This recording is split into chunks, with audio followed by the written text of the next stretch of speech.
It all began as rumors of a killer disease spreading from the Asian country of China. Thousands of people are losing their lives across the world, bringing about a wave of panic and confusion. On the 13th of March 2020, however, CS Mutahi Kagwe announced the first case of COVID-19 in the country, and everyone shrank in fear. This was the beginning of everything and anything that would crush a country. So far, the total number of close contacts that we have so far been monitoring stands at 1,668. More cases were reported by the day, and the government had to put in various measures to curb the spread of the virus. Strict measures that changed the livelihoods of most Kenyans came aboard. Steering with the lockdown, no one would come in or leave Nairobi City unless they were essential service providers. Most Kenyans who were not born before independence had never experienced a curfew. While the majority of people... And here it was, on Wednesday, March 25th, President Uhuru Kenyatta announced a nationwide dusk to dawn curfew to prevent further spread of the virus. Borders were closed and no one would come in or get out of the country. The measures highly affected the economy.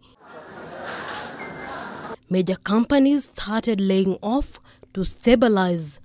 Kenyans lost their sources of income. Small, medium enterprises closed down. More cases of mental health illnesses were announced, accompanied with increasing cases of suicide.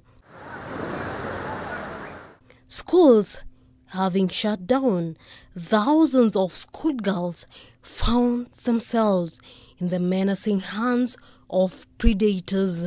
After CEO signed them, they were brought down to procurement office from where they were being collected. But as if that was not enough, a major cancer scandal hit the country, leading to more frustrations. So in all fairness, doctors decried negligence and lack of PPEs. Some lost their lives in the process, the first being Dr. Doreen Lugaliki and the latest being 20-year-old Dr. Stephen Bogusu. When a second wave hit the country, Kenyans didn't seem much bothered. They were exhausted and doubt filled their hearts.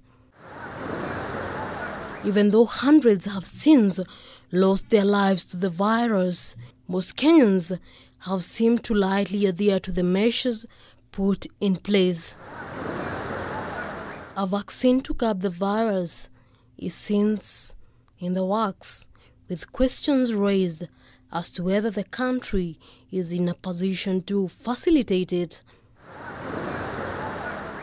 The pandemic has since ignited subdued end-year celebrations, dull, cold, and broke. All that Kenyans now hope for is a March 2021. This is, however, coming amidst the threat of a few strain of the virus. Mombi Wambogo K24 Weekend Edition.